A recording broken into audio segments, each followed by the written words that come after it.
All right, back at it. This weekend we've got an insane UFC card. We've got UFC 295, Prohaska versus Pereira. Finally, we've been waiting for an insane UFC card for a while. We thought last month was going to be crazy. Ended up not being as great as it was supposed to be on paper. Hopefully this month we can go ahead and redeem that. Like the fight night last week, we're going to go ahead and just start looking over the more anticipated fights from the 295 card. I think the first one of those we'll go ahead and cover is Diego Lopes versus Pat Sabatini. Diego Lopes has just been looking like a freak lately on the mat and on the feet. This dude is insane. Made his debut on short notice against Movsar Evloev and tried to go out there and kill him for 3 rounds. A lot of people thought he ended up winning that decision, but yeah, dropped the decision to Movsar. Absolutely demolished Gavin Tucker the second the fight hit the mat. This dude is a problem.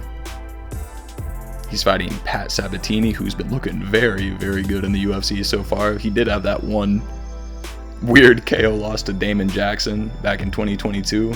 Got KO'd in the first round. That was a little bit strange, a little bit unexpected, considering where Damon Jackson's gone since then. Who knows, maybe it was just a little bump in the road. Maybe Pat Sabatini can go ahead and bounce back against this fight. It's a very well-matched fight on paper.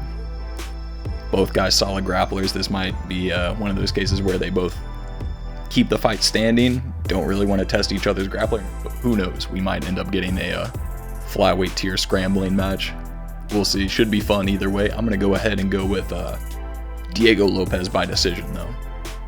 Next up, we've got this insane matchup between Matt Frevola and Benoit Saint-Denis, and this is going to be a trend throughout the whole card. There are no layup fights on this main card at all.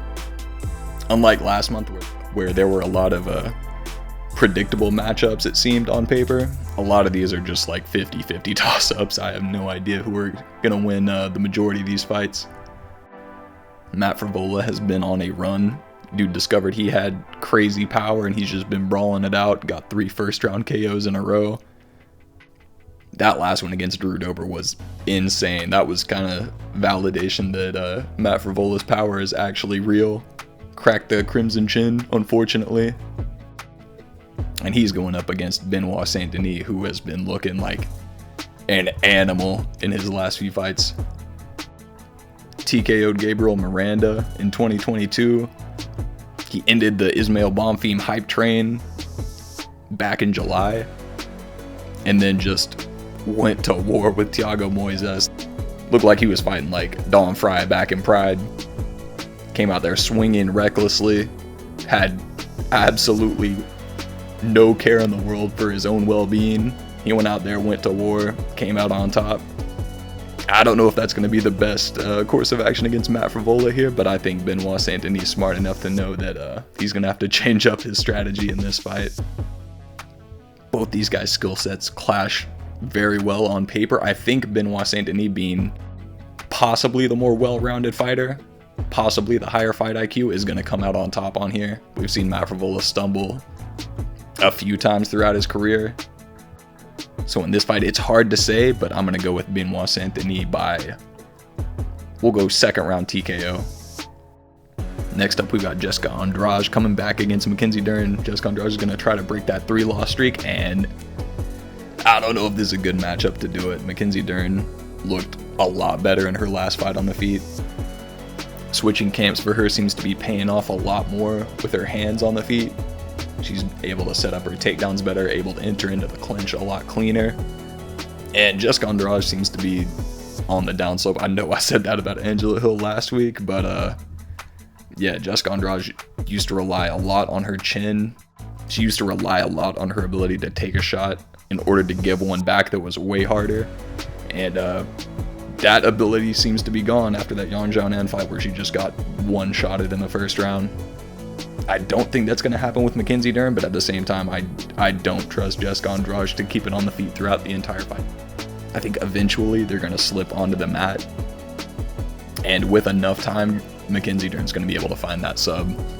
Probably advance into mount, get an armbar, get a rear naked choke. something. I think this is going to be one of those fights where Jessica Andrade is going to be looking good on the feet until she slips up and then gets subbed once the fight hits the mat. I think that'll happen probably midway into the second round. All right, on to the co-main event, and oh my god, this fight is ridiculous. Sergey Pavlovich versus Tom Aspinall. I have no clue who's going to win this fight, honestly. The way Tom Aspinall strikes with his chin up in the air is terrifying, and also the way he attacks in mostly straight lines. He'll go in and out mostly on the center line, which is bad news against somebody with hands as nasty as Sergey Pavlovich and somebody with a reach as ridiculous as Sergey's. And on the flip side, Sergey Pavlovich's game off his back is looking terrifying as well. He got tripped up in the clinch against Alistair Overeem and looked like he had no clue what to do. Overeem postured up one time, landed a couple shots, and Sergey shelled up and was basically done from there.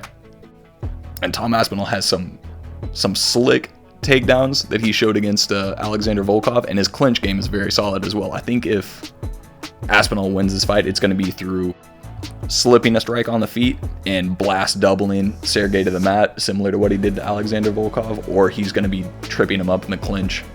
He's going to be crashing in once he's in Sergey's range, which is going to be, it's going to be hard to figure out because of that ridiculous reach that Sergey has.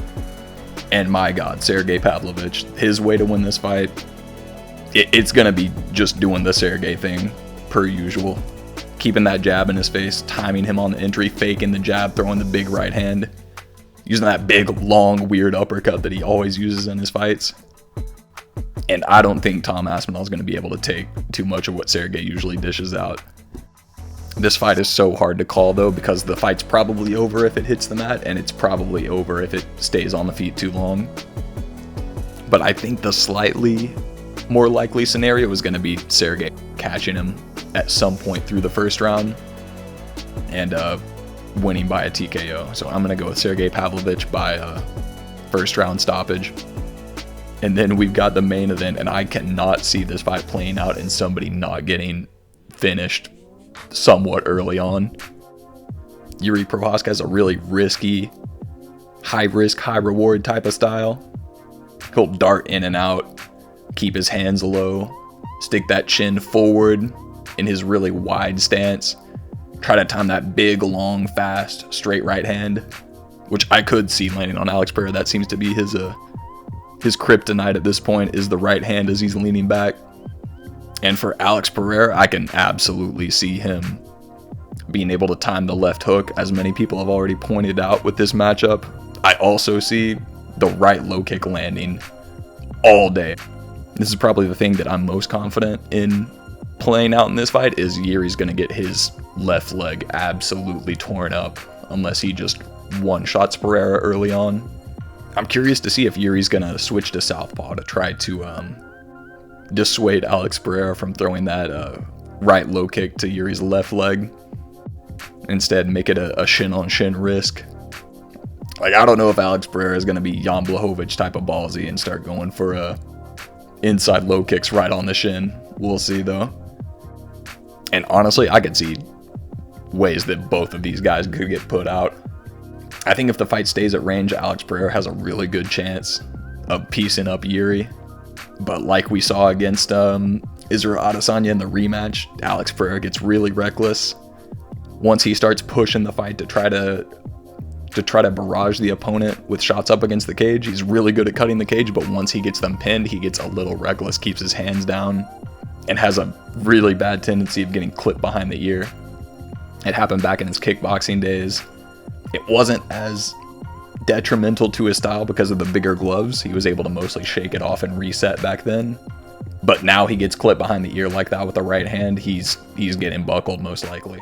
And I do think Alex Pereira is going to be the slightly less durable fighter in this matchup. We've seen Yuri get hit with bombs and come back.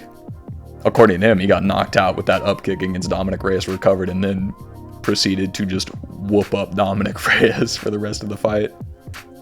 I wonder if Yuri's going to plan on mixing in the wrestling in this fight, try to take the fight to the mat and win through grappling, tire out Alex, see if he can find a submission down there. It's going to be interesting to see him attempt to do that. I don't know if it's going to work though. Yuri's wrestling against some of his opponents in the UFC so far has looked a little suspect, and Alex Pereira's takedown defense is looking slightly better every time he fights, so I don't know if it's going to be enough in most cases. This fight's super hard to call. I don't think it's going to last too long. I could easily see this ending in the first round for either guy.